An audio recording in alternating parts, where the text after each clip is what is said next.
By now, everyone who is even faintly connected to the internet has been afflicted with this new virus called ChatGPT. It spread just like COVID-19, afflicted millions in the first few days, to a point where it brought the entire website down, the entire system that was generating ChatGPT down, and also the response and the reaction of the authorities was also just like the Chinese government. Like New York City school system, they blocked the ChatGPT website and they blocked its use in all of their schools. This was just a kind of reaction that we saw when COVID-19 erupted 2-3 years ago. So what is ChatGPT?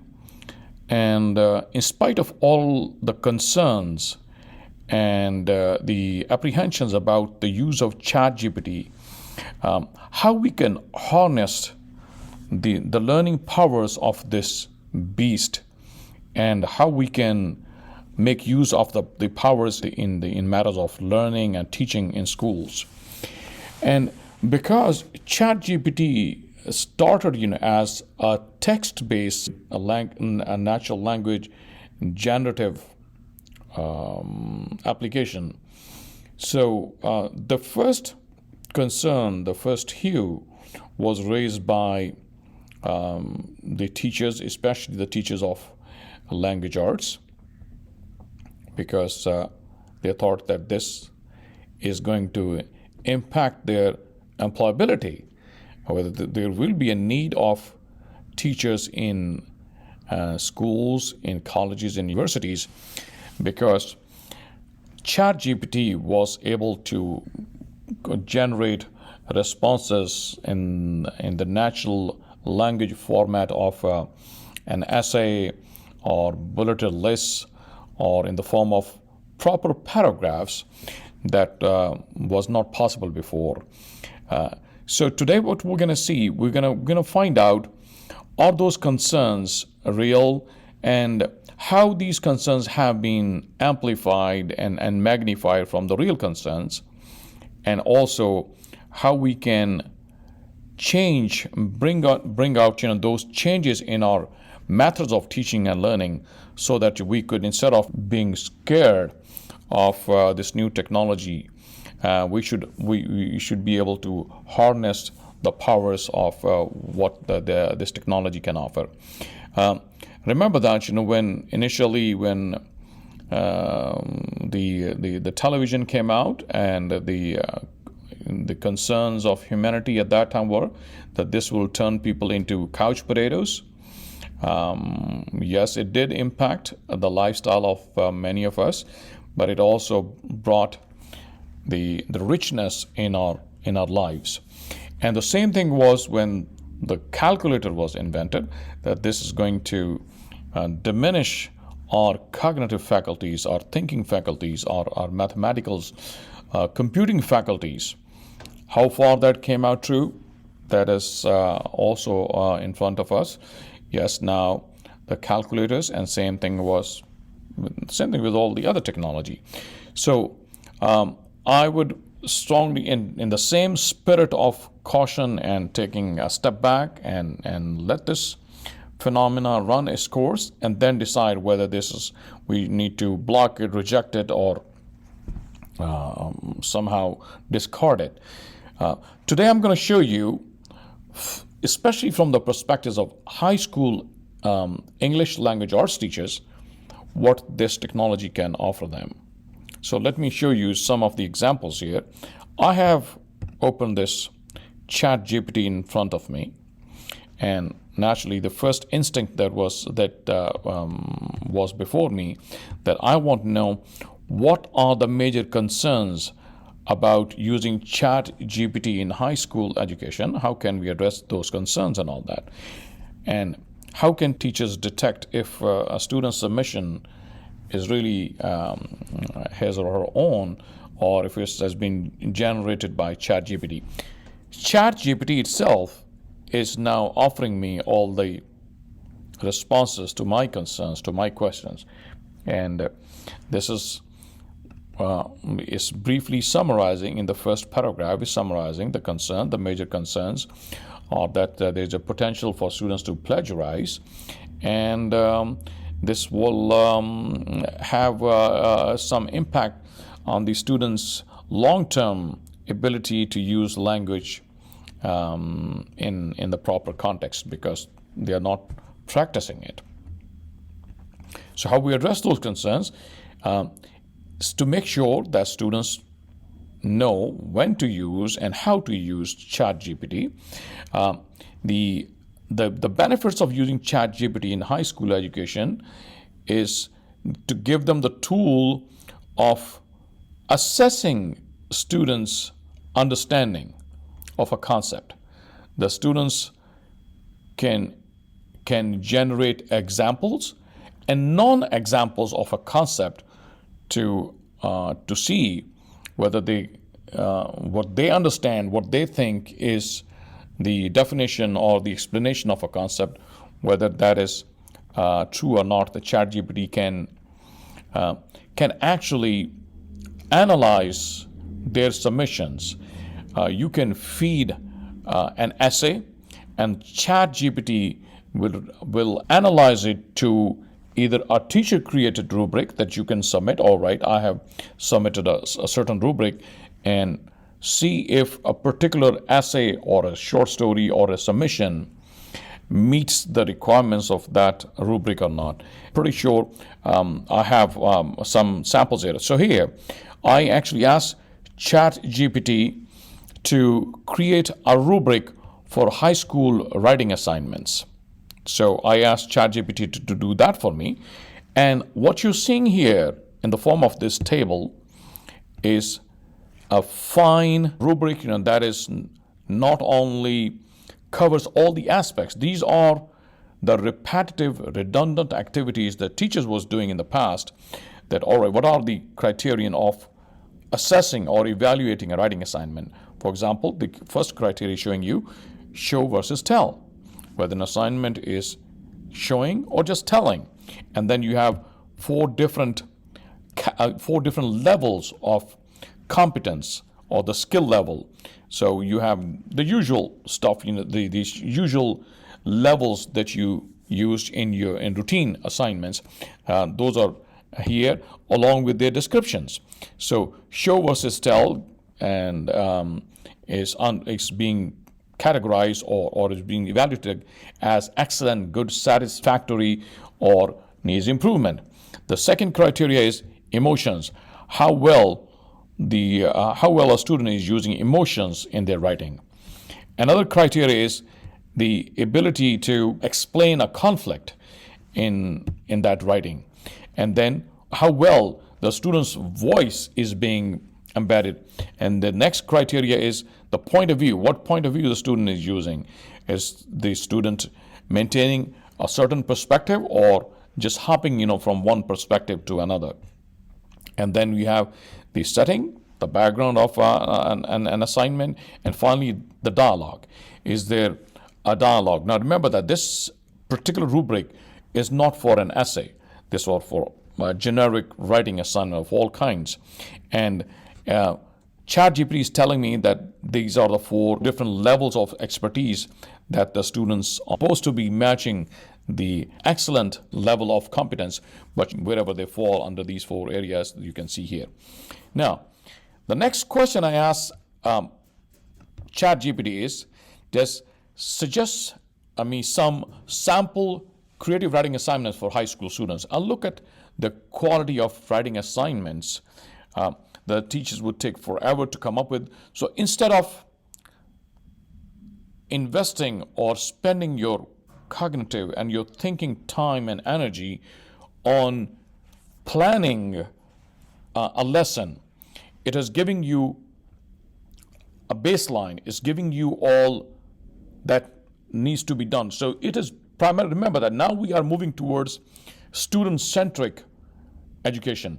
So earlier, if you realize that it was the teacher's time, so teacher's time is now being minimized, and now moving all the focus and the activities and the assignments towards students. So now here are some of the sample creative writing assignments. Look at, beautiful.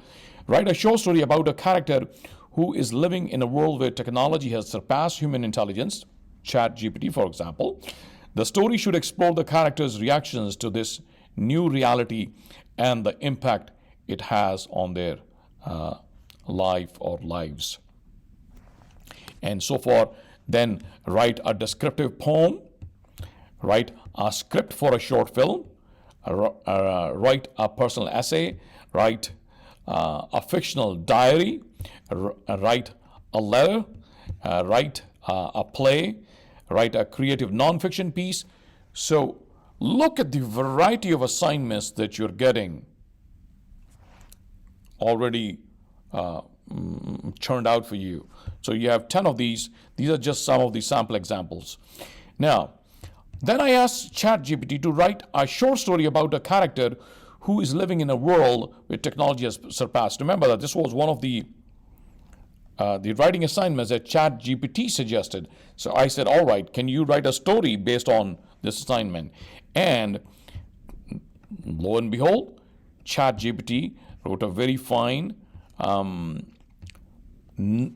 it still lacks the personality of a human writer, but it did churn out a decent sounding short story without much of the personality in it. So a good reader will still be able to catch that this short story is written by a bot or a computer, not a human being, because it doesn't give personal references. And that's how you can also detect whether a particular assignment has been submitted by a person or not, because it will lack personal references. It will also lack the personal voice in it.